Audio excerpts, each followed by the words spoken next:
how we doing? This is my quick review for episode 2 of House of the Dragon. It wasn't a bad episode. I mean, basically we're seeing the fallout of what happened with Blood and Cheese.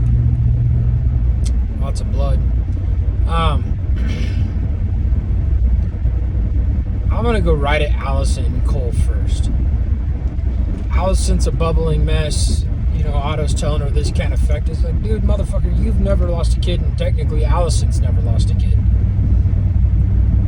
But she's still a bumbling mess because that is her grandkid. But Otto literally shows no emotions.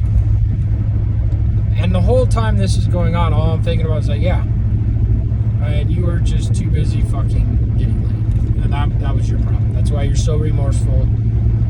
Everything like that. You were too busy doing other things.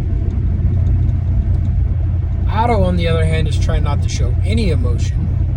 Just be deadpan to it. And try to make the strategies that will work the best. Which one is clawing at the heartstrings of King's Landing. Which works. Okay, it does work.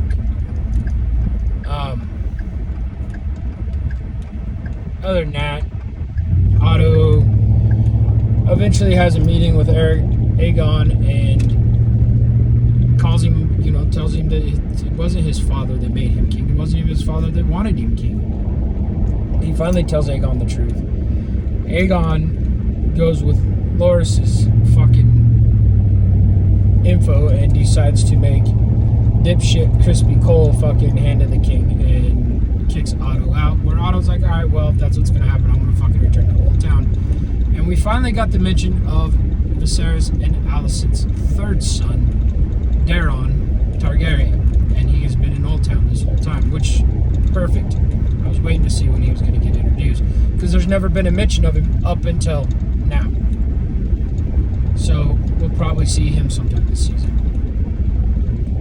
Alicent, on the other hand, is, she did the riding behind the casket and her grandson and that whole 9 yards, which was smart because she needed to be there to console Helaena. Which now we'll get into Helena's story arc. I mean, Helaena is different. She's a Greenseer from what we know in Game of Thrones. Greenseers are they're a little off up here. And so Helaena is a little off. She is very devastated, but she's herself. Just torn apart. I don't blame her for not wanting to go in public. I wouldn't have wanted to go in public either, but she does it anyway, and like I said, it was a good thing her mother was there. Aemond Targaryen, he didn't do much this episode besides curl up on a hooker's lap naked in the fetal position and show some remorse for killing Luke. Perfect. He's like, I didn't mean to kill him. My anger got the best of me. Vhagar killed him. It is what it is. So at least we got that little remorseful part. On to Aegon. Aegon's a fucking mess, and I don't blame him for being a fucking mess because any parent losing their child would be a fucking mess. And I don't even blame him for wanting to go to fucking war. Even without knowing that it was Rhaenyra, he's still like, no, it was fucking her, we're going to war. Which eventually they find out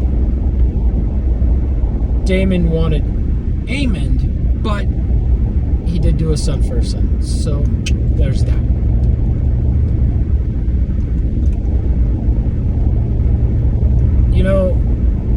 During this whole thing, and then I'm getting on to fucking Crispy Cole. But during this whole thing, I'm just sitting here thinking, going, you have secret tunnels in that fucking place that literally nobody knows about, where they don't use them and don't realize that they're there. They should have guards posted at every entrance and exit of that fucking base. This is kind of falling on you. Getting to Crispy Cole. Crispy Cole now has a ego situation. One, he's nailing the fucking queen. So his ego's pretty swollen. 2, he's the fucking Lord Commander. His ego's swollen a little bit more. 3, a prince dies on his watch. I don't know, technically it wasn't his watch, but he was off getting laid. And instead of protecting, he was getting laid. And so, he takes it out on Eric, where Eric's like, hey, I was doing my job. I was protecting the king. The king wasn't in the chambers. The king was out in the throne room getting drunk with his fucking buddies, and so I was doing my job. And he goes, where the fuck were you? Crispy Cole has a fucking meltdown. Literally starts calling him a traitor like his brother. It was your watch, the prince is dead, blah, blah, just accusing him of being a traitor. And eventually he's like, the only way you can redeem yourself is you have to go kill Rhaenyra. Pretend to be your brother, go kill Rhaenyra. So we'll get to him again, to Eric and Eric here in a second. So now you have Rhaenyra, who is not very fucking happy with Daemon, because she was like, no, I did not call for the head of a child. I wanted Aemon brought here. No, why would I fucking do that? And eventually she looks at Daemon, kicks the small council out, and chews Daemon's ass. Like, you made me look weak. You made me look like a kinslayer. You have now put my question to the throne way up into the fucking air, because I now am assumed to be the one that killed the baby. Thank you very fucking much. Daemon's rebuke is, I did this for you, I've done this for you, blah, blah, blah, blah, blah. And they get in a little fight. Which, finally, the truth comes out from Rhaenyra, like, hey, my dad did not just by chance move me into the air spot and kick you out. That's not what happened. He couldn't fucking trust you because you have a darkness in you, Daemon. And that's where that came from.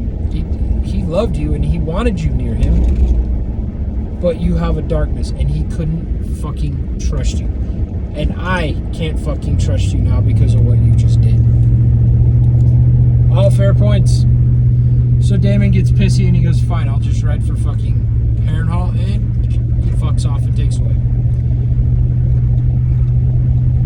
Now we'll get to, and then Rhaenyra has her little discussion with the worm, the white worm, and she finally is like, you know what, if someone in my house said, for the information you gave, you could go free, you know what, let's go, I'll let you go free. Which at that point in time, Rhaenyra's Eric is standing behind her, and is the one that goes, Rhaenyra's like, hey, you make these plans, get her on a ship, get her the fuck out of here, get her to the Freelands. He's like, cool, I'll get it set up.